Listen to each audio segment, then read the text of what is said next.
lo que le llamamos el Domingo de Ramos, ¿verdad? O la entrada triunfal.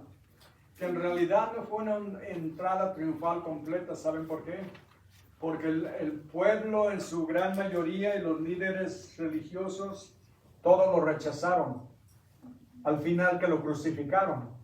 Un día va a volver, la segunda vez va a venir, y esta vez iba a reinar en el trono de David. Es lo que los judíos esperaban. Todos estaban esperando un Mesías, estaban esperando un Salvador, un Redentor, un Libertador. Estaban esperando un rey que viniera y dirigiera los ejércitos de Israel, pelearan contra el gobierno romano y los echaran de su tierra, porque los romanos los tenían oprimidos, los habían conquistado y los tenían oprimidos, y los judíos estaban enojados, estaban hastiados, fastidiados de la opresión, porque todos los impuestos, todo lo que les cobraban, todo iba a Roma. Entonces ellos estaban esperando la venida de un Salvador, porque estaban las escrituras que un hijo de David iba a venir y él iba a reinar en el trono de David. Entonces ellos eso es lo que estaban esperando ansiosamente. Lo que nunca comprendieron que Jesús tenía que venir 2 veces. Ellos esperaban un Mesías, un libertador mortal, como lo fueron los líderes, los caudilleros, como lo fue el Simón Bolívar, fue el que le dio la libertad al Salvador, a varios países en Sudamérica, Miguel Hidalgo en México. Eso esperaban alguien como él. Lo que no esperaban que viniera Dios mismo. Que el que iba a venir era el Hijo de Dios y era Dios. Y él iba a venir no a quitar a los opresores. Él iba a venir no a vencer al emperador romano, al César. Él venía a pelear contra el peor enemigo que toda la humanidad tenemos. Venía a pelear contra Satanás para vencerlo, porque si no vence a Satanás, todos fuéramos al infierno.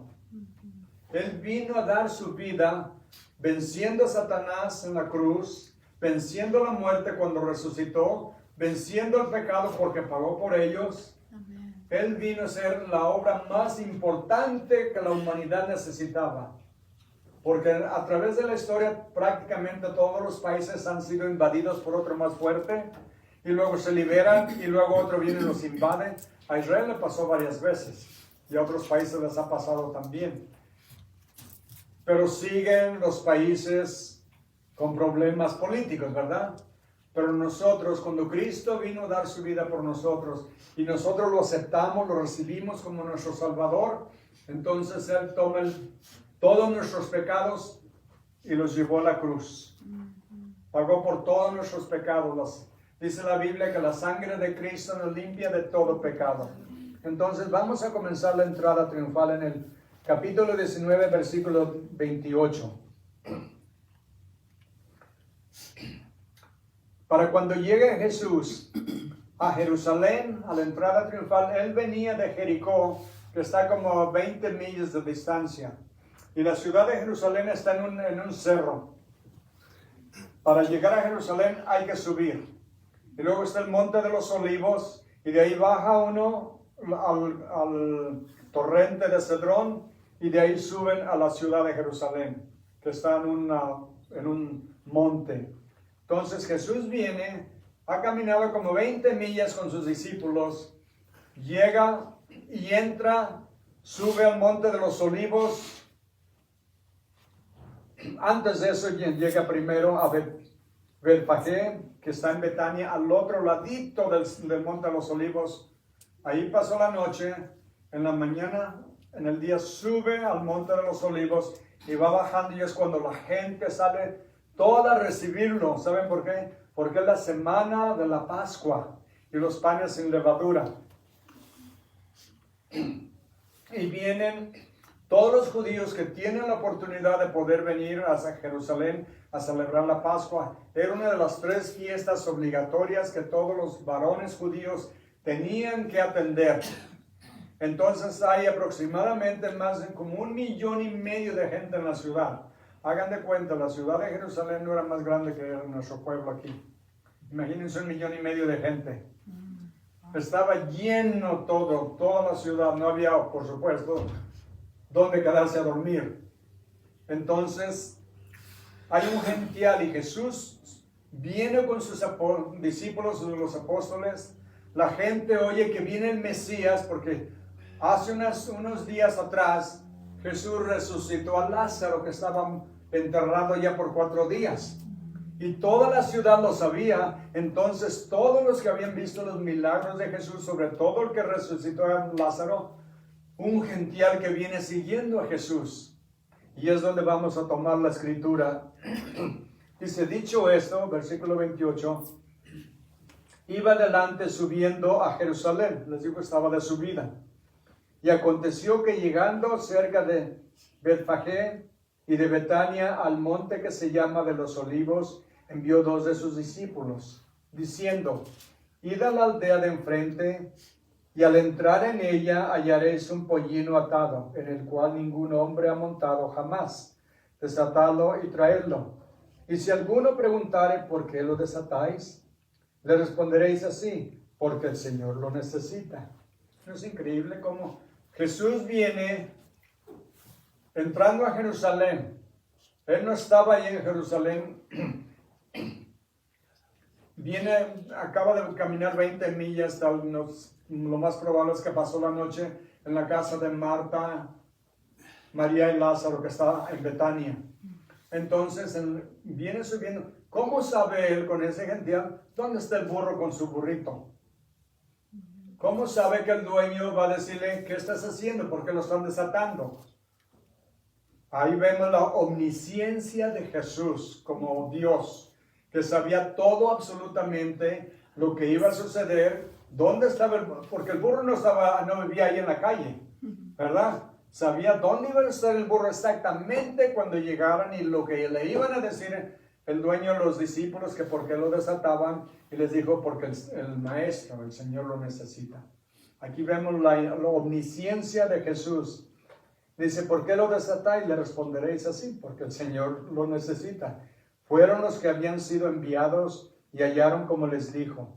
Y cuando desataban el pollino, sus dueños les dijeron, ¿por qué desatáis el pollino? Ellos dijeron, porque el Señor lo necesita. Y lo trajeron a Jesús, y habiendo echado sus mantos sobre el pollino, subieron a Jesús encima, y a su paso tendían los mantos por el camino. Esto era algo que solamente hacían cuando venía alguien, un rey que lo iban a coronar.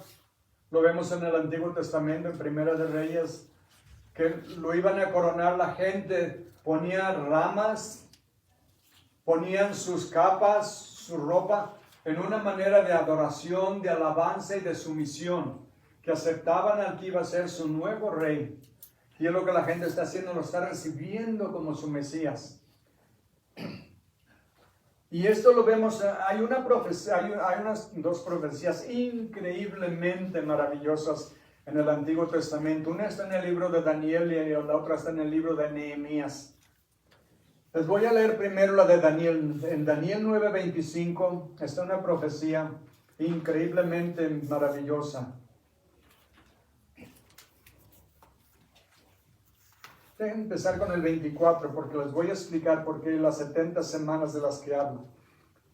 Versículo 24 de Daniel 9 dice, 70 semanas están determinadas sobre tu pueblo, sobre tu santa ciudad, para terminar la prevaricación y poner fin al pecado y expiar la iniquidad, para traer la justicia perdurable y sellar la visión y la profecía, y miren, y ungir al santo de los santos.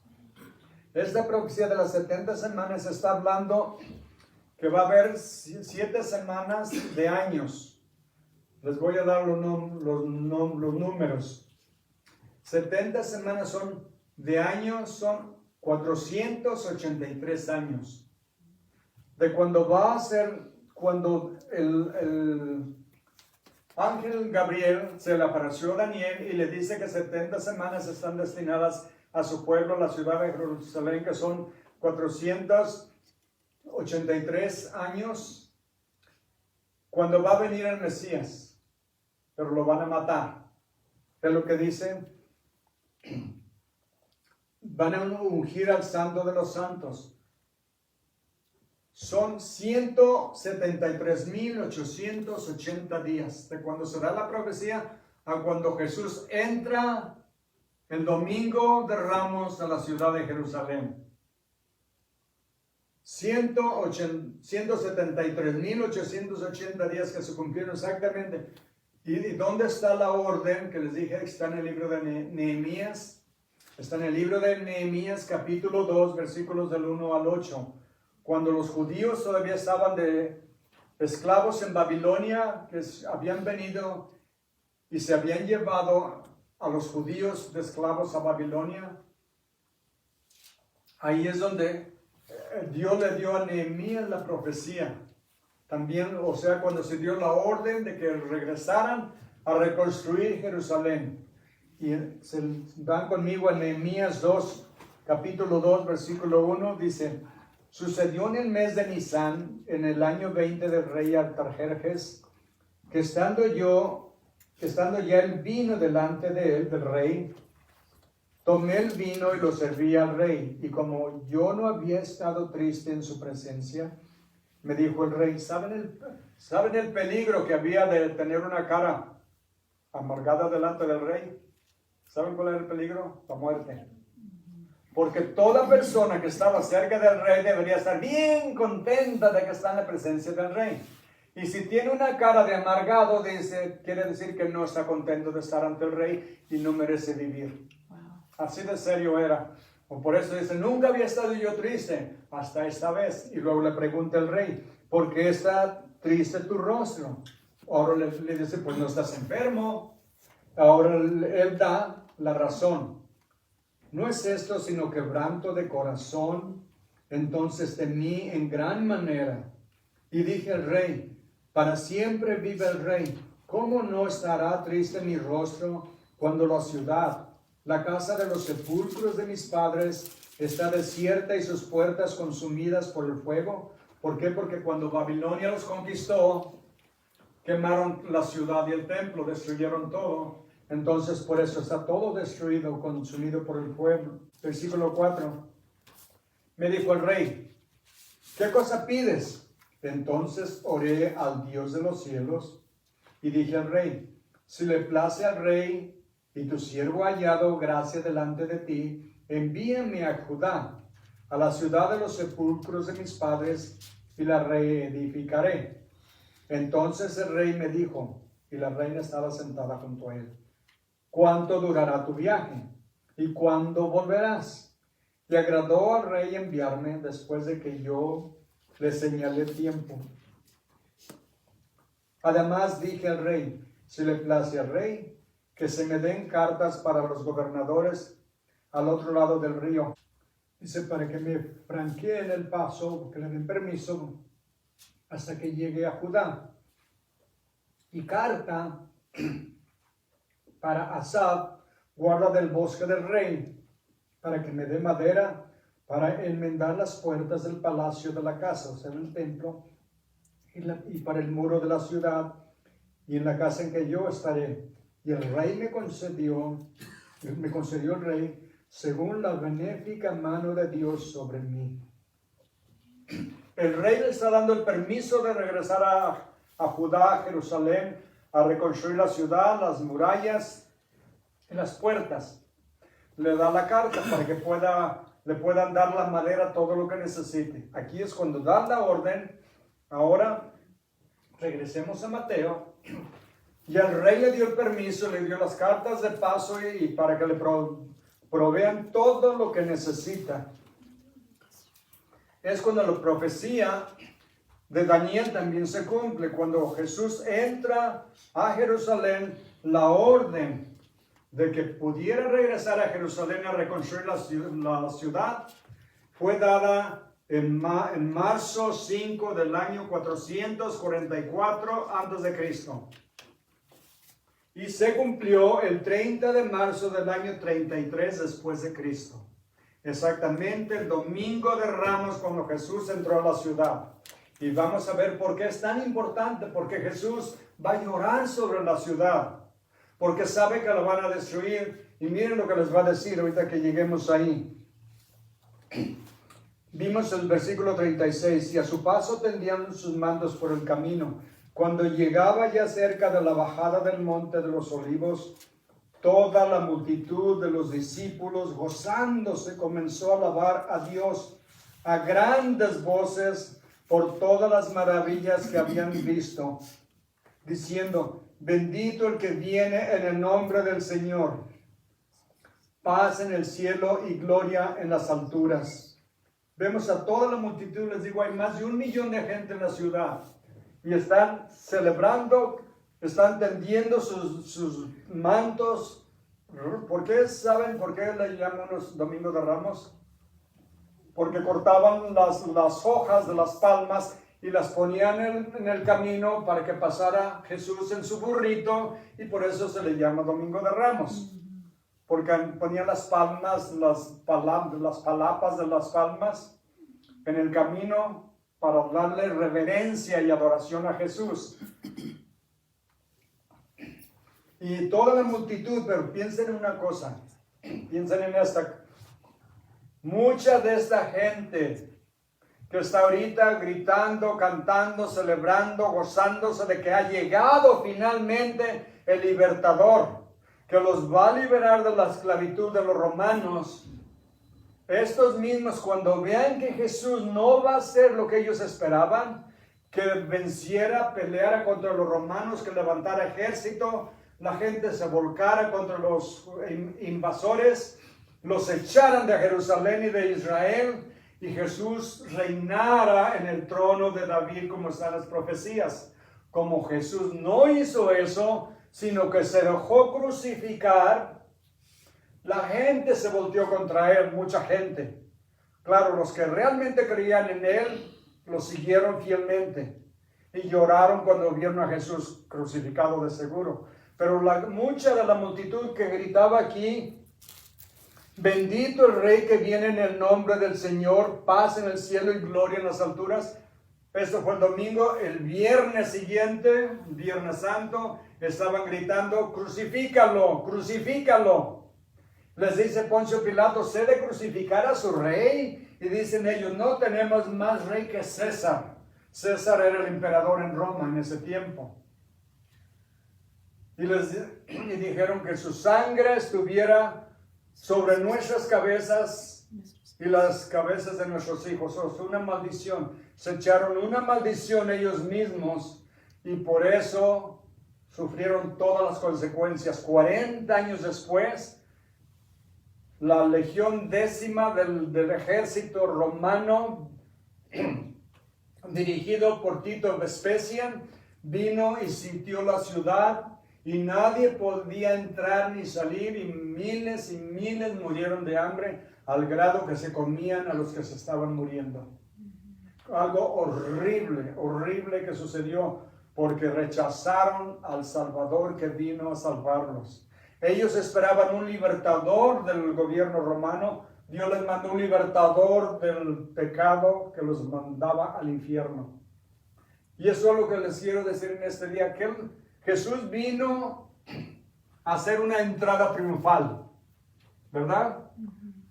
Para nosotros, hace 2000 años que eso sucedió. Nos estuvimos ahí, estamos ahora acá en el siglo XXI, ¿verdad? Para nosotros ahora estamos dispuestos a que Jesús haga una entrada triunfal a nuestro corazón, a nuestros hogares, a nuestras vidas. Eso es lo que Jesús quiere de nosotros. Él ya vino a pagar por los pecados, pero ahora nosotros tenemos que entregarle nuestro corazón. Tenemos que someternos a su voluntad, a su autoridad, y decirle: Señor, perdóname por todos mis pecados. Te recibo en mi corazón, te recibo como mi Señor y mi Salvador. Límpiame, purifícame, santifícame. Esa es la entrada que quiero para mí ahora, que entres a mi hogar, que entres a mi familia. Todos los problemas que hay en mi familia, con mis hermanos, mis sobrinos, tíos, lo que sea, que traigas la paz entre nosotros, que traigas la armonía, que me liberes de los pecados, y cada quien sabemos si tenemos pecados ocultos, que a nadie sabe o lo saben otros, pero nos hacemos disimulados. Creemos que Dios no los ve. Dios ve todo. Dios lo ve todo. Entonces lo mejor es confesarlos y decirle, Señor, perdóname y ayúdame, rompe las cadenas que me tienen atado.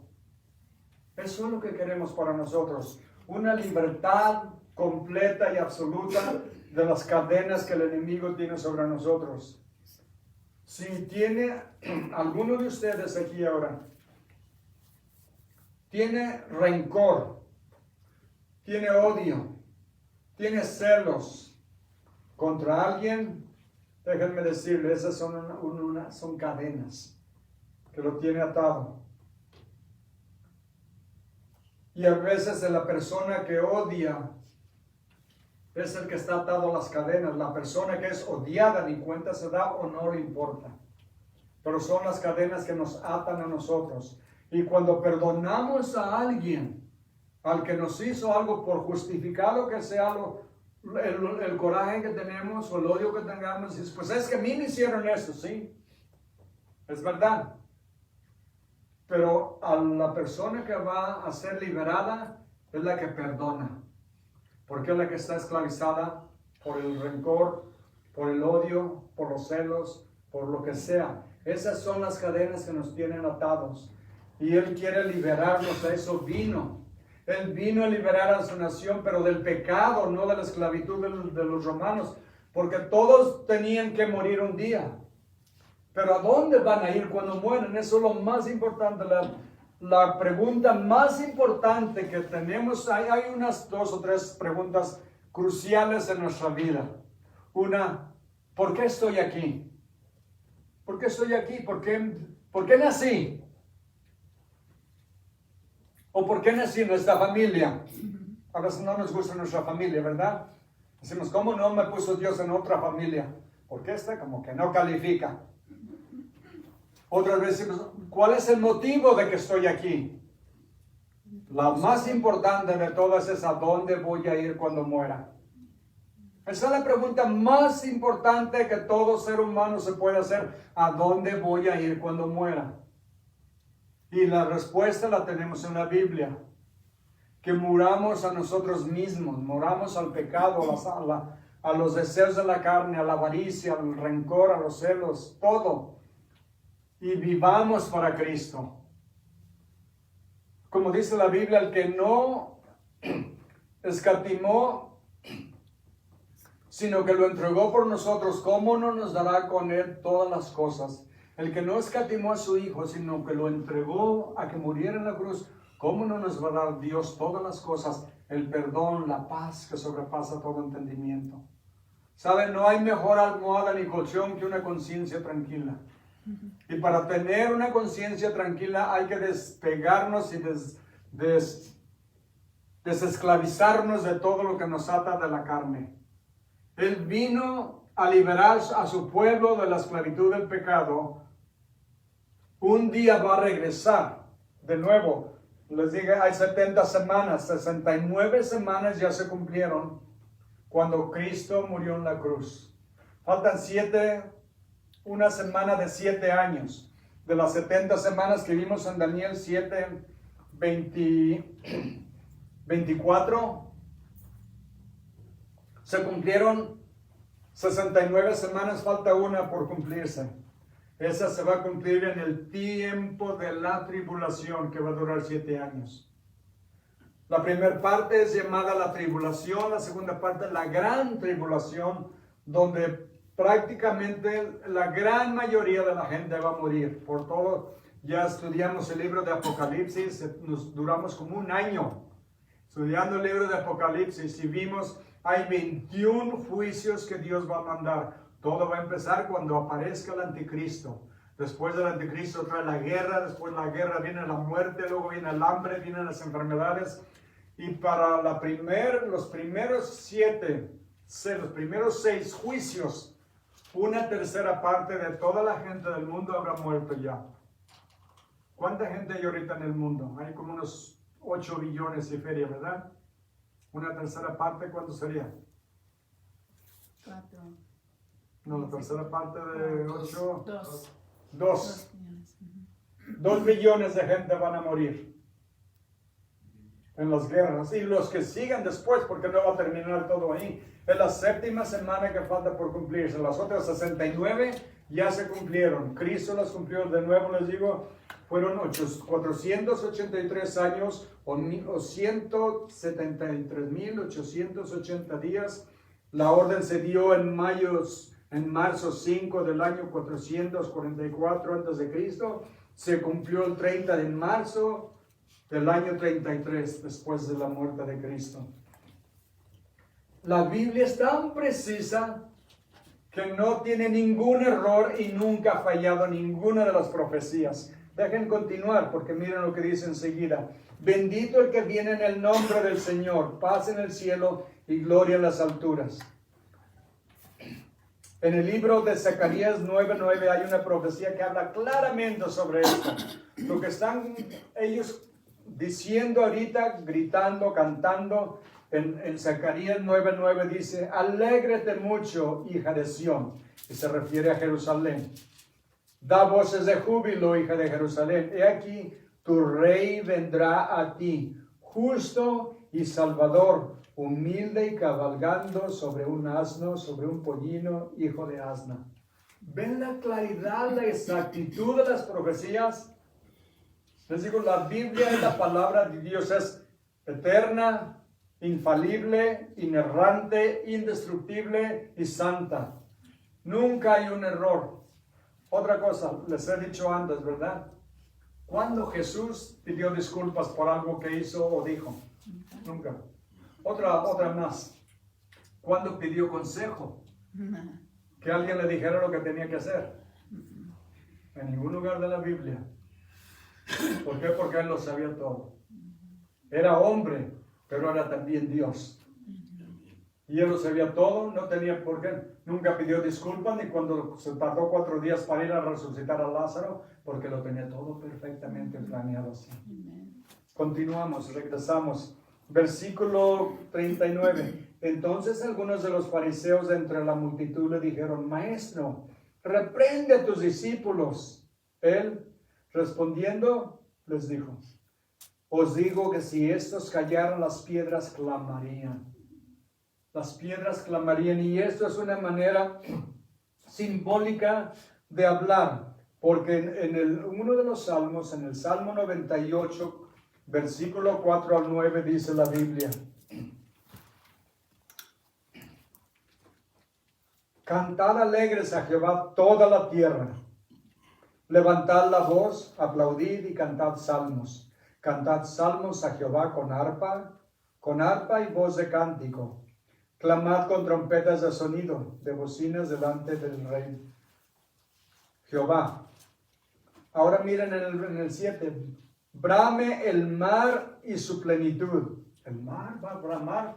Nunca han estado en la orilla del mar cuando está la marea alta y las olas parecen cañones que truenan. ¿Verdad?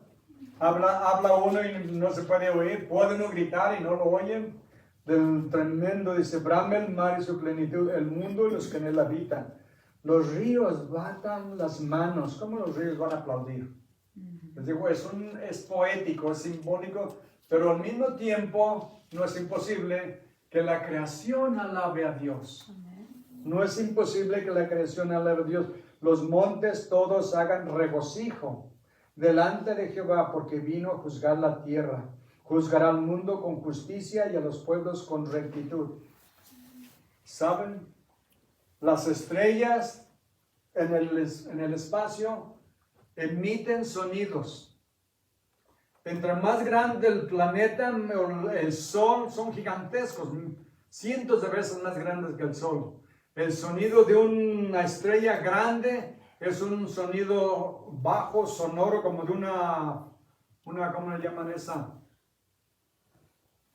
Un sonido bajo, la tuba, esa es la que estaba queriendo, una tuba.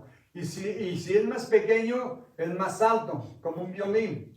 Pero todos emiten sonidos en el universo que dirán. Yo pienso que alaban a Dios. ¿Saben lo que la aurora? ¿Cuántos saben de la aurora borealis? La aurora borealis son en Alaska, cierto tiempo del año, y no todos los años ni al mismo tiempo, aparecen luces de colores en el espacio. Verde, un verde hermoso, amarillo, bien bonito, y emite sonido. Y si Jesús dijo que si ellos no cantaran, no gritaran, las piedras clamarían, quiere decir que Jesús sabe que la creación emite. ¿Qué dice la Biblia? Su voz ha salido, no tienen voz, pero su voz ha salido por todo el mundo. Las estrellas, todo lo que existe, alaba a Dios. Debe de alabar a Dios. Y un día cuando esté liberado este mundo de la esclavitud del pecado, porque el mundo está bajo el poder del pecado. Si no lo creen, vean las noticias. Y ahí vemos que sí, ¿verdad? Está este mundo, Jesús dijo que está bajo el poder del maligno. El Dios de este mundo es un Dios pequeño, pero es el que controla este mundo. ¿Por qué? Porque Adán le dio ese derecho y ese poder a Satanás. Y Satanás sigue siendo el rey de este mundo. ¿Cómo lo sabemos? La Biblia lo dice. Cuando Jesús estaba ayunando por 40 días y 40 noches en el desierto, final de los 40 días se le apareció el diablo y le dijo: si eres el Hijo de Dios, haz que estas piedras se conviertan en pan. Jesús le dijo: no solo de pan vive el hombre, sino de toda palabra que procede de la boca de Dios. Y lo que le dijo: todos los reinos de este mundo te doy porque son míos. Y yo se los doy a quien yo quiera. ¿Se dan cuenta que es el rey de este mundo? Y Jesús no se lo discutió, porque Jesús sabe que Satanás es el Dios de este mundo. Claro, sobre Satanás está la autoridad y la potestad de Dios Todopoderoso. Satanás es una creación. Ya les digo, Satanás no solo tiene un poco de poder pequeñísimo comparado con Dios. Porque al final de la tribulación ya vimos que un ángel lo va a agarrar, lo va a arrojar al abismo, lo va a encadenar y va a poner un sello sobre él y va a estar encerrado por 1000 años, lo que es el milenio. Al final del milenio lo van a dejar salir. Lo que quiere decir que un ángel lo puede controlar si va con el poder de Dios. Aunque tiene mucho poder contra nosotros, pero no contra Dios, ni los ángeles que Dios manda con su poder. Entonces, toda la creación está bajo el poder del maligno. Un día va a ser liberada, un día Dios va a crear nueva tierra y nuevo cielo. Ok, continuamos. Él les dijo: si estos callaran, las piedras clamarían. Versículo 41. Y cuando llegó cerca de la ciudad, al verla, lloró sobre ella. 2 veces en la Biblia habla de que Jesús lloró. Lloró porque sabía lo que le esperaba. De nuevo les digo, como les dije, el ejército romano iba a venir, sitiar la ciudad y los iban a matar. En Lucas 13:34 Jesús lamenta sobre Jerusalén. Y no es la misma ocasión, es una ocasión diferente. Porque es en el capítulo 13. Y acá lo que estamos estudiando, estamos en el capítulo 19. Entonces esto sucedió antes. Y Jesús miró la ciudad y dijo: Jerusalén, Jerusalén, que matas a los profetas y apedreas a los que te son enviados. ¿Cuántas veces quise juntar a tus hijos como la gallina a sus polluelos debajo de sus alas? Y las palabras más tristes: y no quisiste, y no quisiste. Yo quise ayudarte, liberarte, pero tú no quisiste.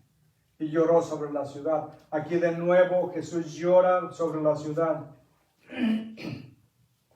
Regresemos al versículo 41, donde dice: y cuando llegó cerca de la ciudad, al verla, lloró sobre ella, diciendo: oh, si también tú conocieses, a lo menos en este tu día. Fíjense en esta palabra, por favor.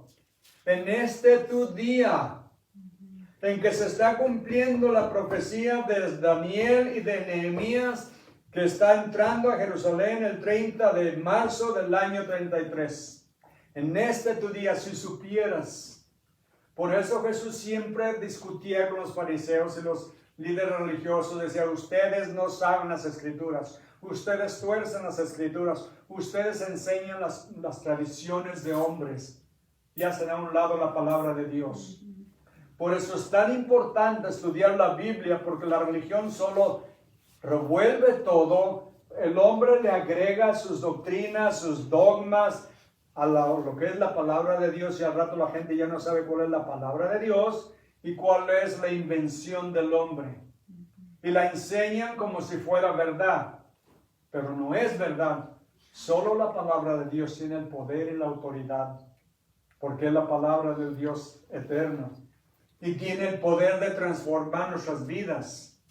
Mis palabras si yo les doy mis palabras, mis consejos, eso y un café y una dona, les hace el mismo efecto. Pero si les enseño la palabra de Dios, esta tiene el poder de transformar sus vidas. Jesús dijo, las palabras que yo hablo, los van a condenar en el último día. Es el poder de la palabra de Dios, porque es eterna, inerrante e infalible. Entonces le dice, oh sí, también conocieses a lo menos en este tu día lo que es para tu paz, mas ahora está encubierto de tus ojos. ¿Saben? La gran mayoría de los judíos no creen en Dios, o creen en Jehová, pero no creen en Jesús, no lo reciben como su Mesías, su Salvador. A pesar de que es la raza más inteligente que hay en el mundo. ¿Sabían eso? Casi 1/3 de todos los premios nobles de la paz los ganan los judíos. Sin embargo, los judíos son como 15 millones de habitantes en todo el mundo. Y compáranlo con China, que tiene 1.300.000.000. La India tiene como 1.400.000.000 y ganan ni la mitad de lo que ganan los judíos. Pero a pesar de que son tan inteligentes, no pueden comprender la palabra de Dios. ¿Por qué? Porque dice, ahora está encubierto de tus ojos.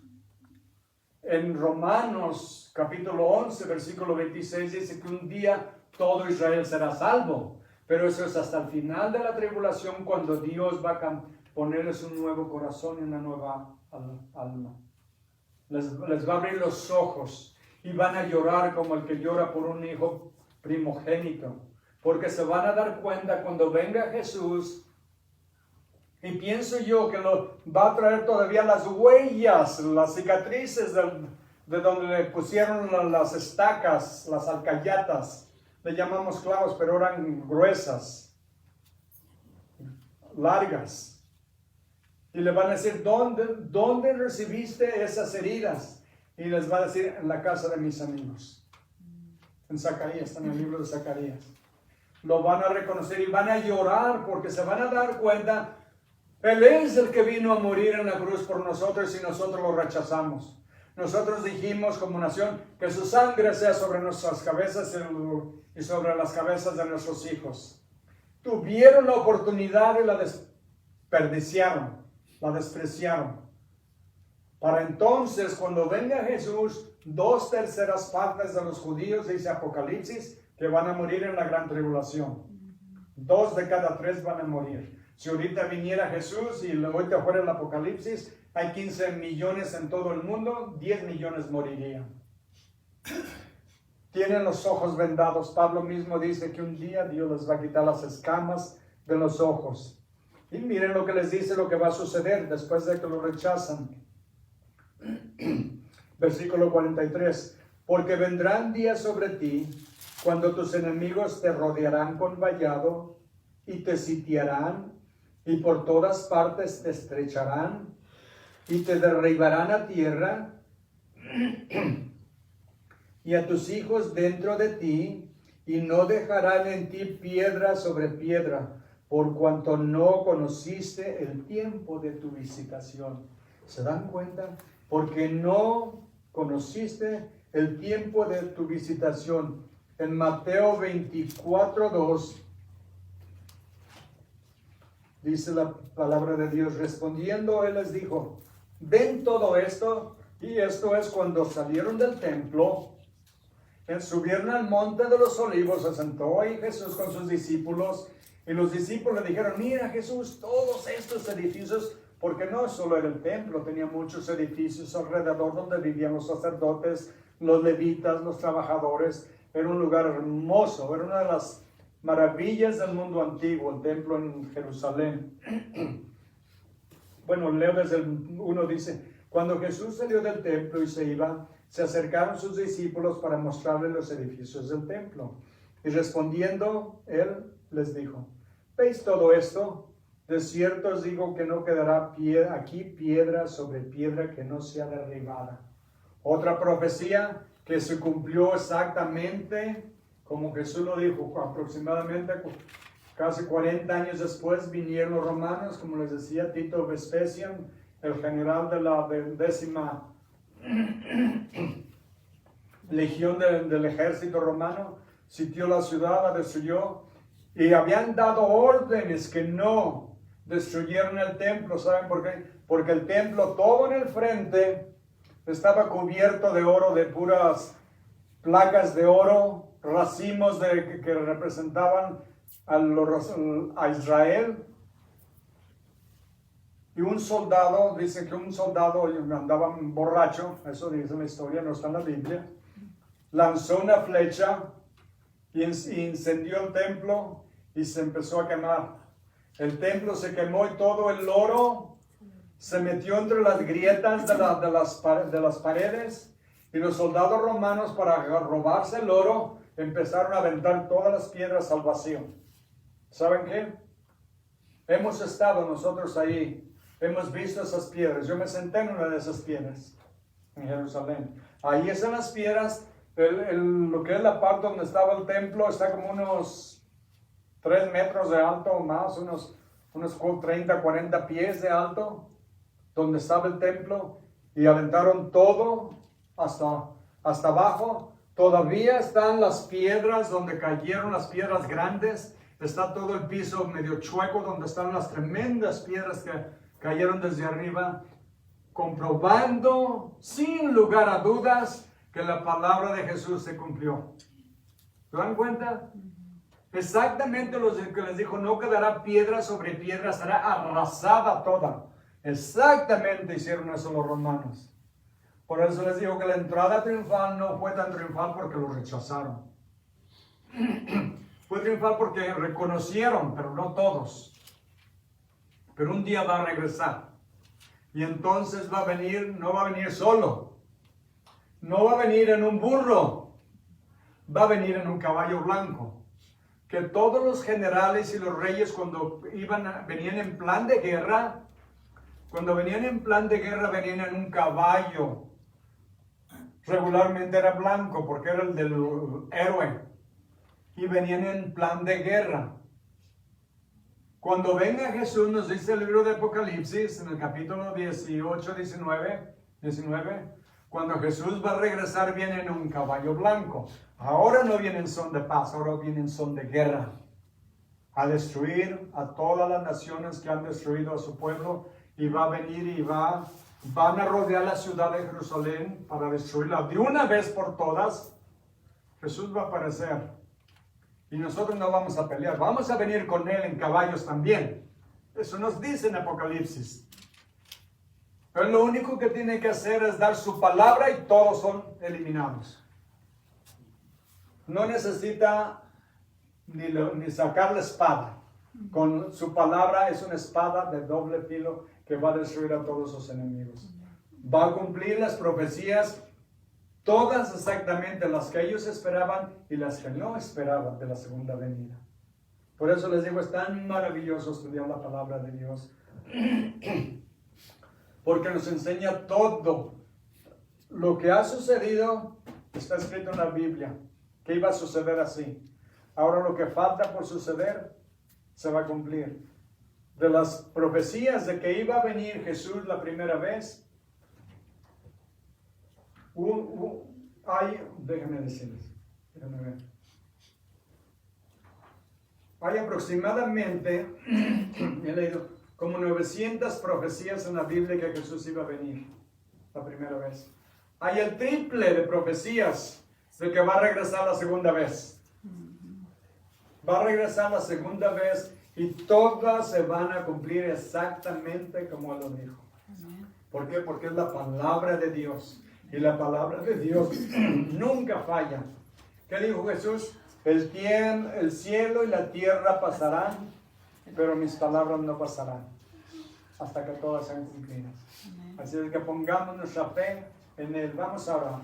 Padre bendito, Dios Todopoderoso, lo adoramos, lo exaltamos y lo glorificamos. Le damos toda la honra y toda la gloria. Nos humillamos ante usted y le pedimos que nos perdone, que nos lave, que nos purifique y nos santifique. Gracias, Señor, porque su sangre preciosa nos limpia de todo pecado. A usted sea la honra, la gloria, el poder y la alabanza por los siglos de los siglos. Amén. Amén. Dios los bendiga, mis hermanos. Se ponen de pie, tenemos un canto más ya para despedirnos.